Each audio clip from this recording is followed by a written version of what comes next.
जय हिंद दोस्तों, मैं स्वागत करता हूं आप सभी का आपके अपने परिवार जीएस फोकस फैमिली में। तो दोस्तों, आज हम उत्तर प्रदेश पुलिस भर्ती का कट ऑफ देखेंगे। आज हम पूरी तरह से इसको एनालाइज करेंगे कि पेपर का स्तर हर एक शिफ्ट में कैसा रहा। ठीक है, इसके लिए हम 4 प्रमुख कारणों को देखेंगे और इसको बिल्कुल तार्किक रूप से देखेंगे, जिसमें आपकी सटीकता बिल्कुल सुनिश्चित हो सकेगी। यहाँ पे देखिए, हमने 4 प्रमुख कारण देखने हैं। पहला कारण क्या है कि 21% लगभग विद्यार्थियों ने एग्जाम छोड़ दिया है। अब कारण क्या रहे हैं उस बात पे चर्चा नहीं करेंगे, इतना जान लीजिए ये आंकड़े आपके कट ऑफ को कैसे डिसाइड करेंगे। उसके बाद हम देखेंगे 2018-19 में कितनी वैकेंसी थी और कितना मेरिट लिस्ट गया था, और उसके आधार पे आकलन करेंगे।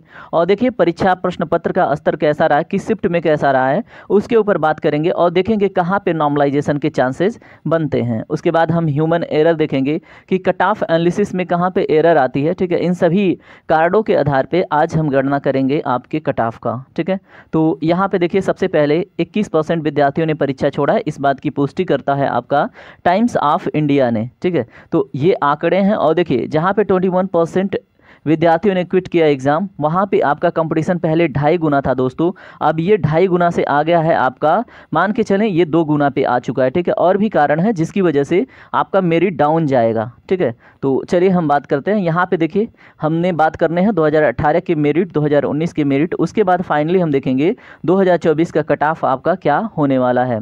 यहाँ पे फिर हम बात करने वाले हैं अब 1 बाई 1 सभी कट ऑफों को देखेंगे कि 2018 में कितना बना था मेरिट, 2019 में कितना बना था, फिर हम फाइनल देखेंगे कि 2024 में कितना अनुमानित है। ठीक है, यहाँ पे देखें अगर हम बात करें 2018 का, तो यहाँ पे 41,520 वैकेंसी आई थी।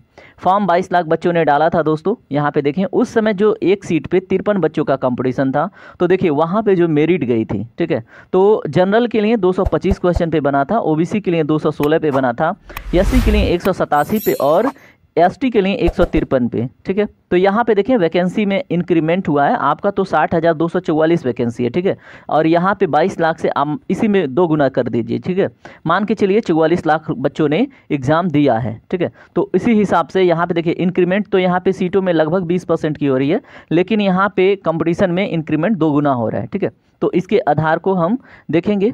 उसके बाद यहाँ पे देखिए 2019 की मेरिट देख लेते हैं, तो इसमें पद कितने थे, 49,568, यानी कह सकते हैं लगभग 50,000, और फॉर्म पड़ा था 19 लाख।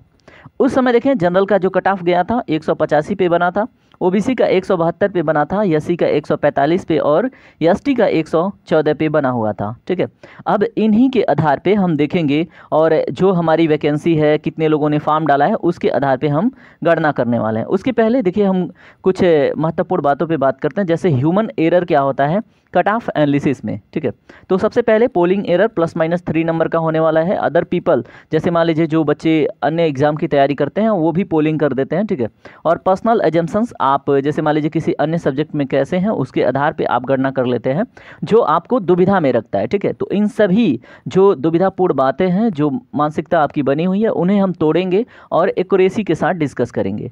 सबसे पहले हम पोलिंग एरर के ऊपर बात करेंगे। देखिए जैसे बड़े बड़े इंस्टीट्यूशंस हैं जो वो क्या करते हैं, पोलिंग करवाते हैं। ठीक है, तो पोलिंग में बच्चे अपना जिस तरह से देते हैं कि हाँ इतने क्वेश्चन करेक्ट हुए हैं, इतने क्वेश्चन मतलब सही हुए हैं। ठीक है, तो ये बड़े बड़े इंस्टीट्यूशन पोलिंग करा के क्या करते हैं, कट ऑफ डिसाइड करते हैं। तो मान लीजिए अगर रोजगार विद अंकित बनाता है 220 पे, एग्जामपुर 218 और केयरविल 224 पे, अगर ऐसा कट ऑफ सेट करते हैं तो वहाँ पे पोलिंग में होता क्या है दोस्तों, जो एग्ज़ाम नहीं देते हैं, जिन्हें एग्ज़ाम से कोई मतलब नहीं है, वो भी पोलिंग करते हैं। ठीक है, तो उस वहाँ से एक एरर निकल के आती है, उसको हम पोलिंग एरर कहते हैं। ठीक है, और जहाँ से हम क्या करते हैं, हमेशा दुविधा में रहते हैं कि इतना बच्चों ने इतना कट ऑफ डिसाइड किया है तो कितना जाएगा। ठीक है, तो एक तरह से वहाँ से त्रुटि निकल के आती है, हम वो मिथ्या आपके मन से ख़त्म कर चुके हैं। ठीक है, तो यहाँ से मान के चलिए प्लस माइनस कम से कम 3 नंबर का प्रॉब्लम आता है कट ऑफ में। ठीक है, जो पोलिंग होती है, होता है ना कि आप किसी एग्जाम की तैयारी करते हैं, कोई भी पोलिंग आ गया, आपने वोट कर दिया, और मैक्सिमम लोग जैसे मान लीजिए 110 प्लस जो क्वेश्चन है, ठीक है,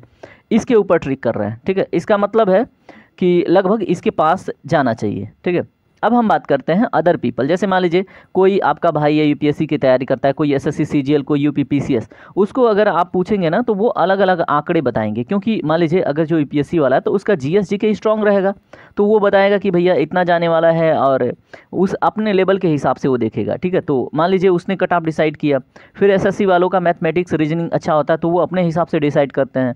और यूपीपीसीएस वालों का हिंदी प्लस इनका GS GK plus reasoning mathematics नहीं कहेंगे, लेकिन जीएस जीके और हिंदी इनका ठीक रहता है। तो ये अपने हिसाब से कट ऑफ डिसाइड करते हैं, जो आपके मन में एक तरह से दुविधा बनाता है। ठीक है, कि इन्होंने इतना कहा है तो फिर शायद क्या पता इतना ही कट ऑफ जाए। ठीक है, तो ये सारी बातें मिथ्या हैं। ठीक है, इसके ऊपर ध्यान नहीं देना है। उसके बाद मान लीजिए यहाँ पे अगर बात आपकी स्वयं की आती है। ठीक है, तो स्वयं अगर आपका जीके जीएस अच्छा है, ठीक है, GK GS current affair Hindi अच्छा है, आपका मैथ खराब है, ठीक है, तो आपका ना परसेप्शन होता है कि शायद कट ऑफ 215 190 इस हर एक कैटेगरी में अलग अलग आप डिसाइड करना स्टार्ट कर देते हो। क्यों? वो आप अपनी क्षमता पे करते हो। तो हर किसी की अपनी अलग क्षमता होती है, किसी की मैथमेटिक्स रीजनिंग अच्छी होती है, किसी का कोई और सब्जेक्ट अच्छा होता है। तो हर कोई अपने आधार पे गणना करता है, और हर कोई अपने आधार पे गणना करेगा तो दोस्तों वहाँ से भी प्लस माइनस 3 क्वेश्चन या 3 अंक का एरर आता ही आता है। ठीक है, चलिए अब हम बात करते हैं फाइनली 2024 का जो कट ऑफ रहने वाला है वो कितना रहने वाला है। ठीक है, तो यहाँ पे देखें जो टोटल वैकेंसी है वो 60,244 वैकेंसी आई है, और टोटल फॉर्म लगभग 50 लाख के पड़े हैं, ये आपको पता है। तो दोस्तों अगर हम हर एक आंकड़े को देख लें, ठीक है, हर एक जैसे मान लीजिए 2018-19 कंपटीशन का लेवल, इन सभी का अगर तुलना कर भी लेते हैं तो भी जो जनरल का है दोस्तों ये एक्सपेक्टेड कट ऑफ 220 से 225 अंक के बीच में जाने की आशा है। ठीक है, अब इसमें भी दोस्तों आप देखेंगे एक्यूरेसी 222 प्लस माइनस 1-2 नंबर और हो सकता है। ठीक है, और इसके ऊपर दोस्तों कट ऑफ नहीं जाने वाला है। ठीक है, ये बात आप याद रखेंगे। जो इकोनॉमिकली वीकर सेक्शन है उनका 210 से 215 है, उनका भी 212 प्लस माइनस जाने वाला है। और जो ओबीसी के बच्चे हैं उनका 212 प्लस माइनस ही जाएगा, क्योंकि पेपर का स्तर दोस्तों इतना ईजी नहीं था। हाँ, कुछ शिफ्ट में कुछ क्वेश्चन ईजी रहे हैं, और जिन शिफ्टों में जैसे ईजी क्वेश्चन पूछे गए हैं उनमें नॉर्मलाइजेशन से अंक नहीं बढ़ेंगे। लेकिन जैसे मान लीजिए अगर हम बात करें 30 अगस्त का, ठीक है, जो सेकेंड शिफ्ट का पेपर हुआ है वो टफ है। ठीक है, तो उसमें जो बच्चे हैं उनका अंक बढ़ेगा। जो अगर बात करें 23 अगस्त का, ठीक है, फर्स्ट शिफ्ट है, उसमें थोड़ा पेपर टफ था तो उसमें भी अंक बढ़ेंगे। इस तरह से जिस अगर बात करते हैं जिस शिफ्ट में थोड़े से टफ लेवल के क्वेश्चन आए हैं, मतलब अनावश्यक प्रश्न पूछे गए हैं, 2016-17 के करंट अफेयर, 2021 के करंट अफेयर पूछे गए हैं। ठीक है, तो जहाँ पे रैंडम क्वेश्चन पूछे गए हैं वहाँ पे नॉर्मलाइजेशन में क्या होगा, थोड़े अंक बढ़ने के चांसेस हैं। ठीक है, बाकी यही है आपका कट ऑफ लिस्ट, इसको आप एक बारी ध्यान से देख लेंगे। और जो भी इसके आसपास हैं, ठीक है, 222 प्लस हैं, 212 प्लस हैं, 212 प्लस हैं, 200 प्लस माइनस हैं, और 183 हैं, तो दोस्तों वो अपने रेस पे फोकस करते रहें। बाकी अगर उन्होंने अन्य फॉर्म भी डाला है तो उसकी भी तैयारी करते रहें।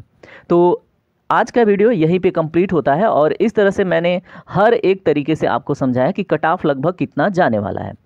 अब अगर आपको कोई भी संदेह होता है, कोई आपको लगता है कि नहीं इतना जा सकता है, तो आप ना अपना एक तरह से कमेंट में आप अपना जैसे जो कुछ भी आपको लगता है आप बताइएगा। ठीक है, अभद्र कमेंटों से बचिएगा, क्योंकि ये एक प्रकार का एनालिसिस है। ठीक है, और इसमें हमने पूरी कोशिश करी है एक्यूरेसी रखने की। चलिए हम मिलते हैं अगले सेशन में, तब तक के लिए अपना ख्याल रखें और all the best for the next exam. अपना ख्याल रखें। चलिए मिलते हैं। जय हिंद, जय भारत। अब मैं आपसे रिक्वेस्ट करूंगा, अगर आपको वीडियो इन्फॉर्मेटिव लगती है, पसंद आती है, तो वीडियो को लाइक करें, चैनल को सब्सक्राइब करके हमसे ज़रूर जुड़ें। Thank you very much.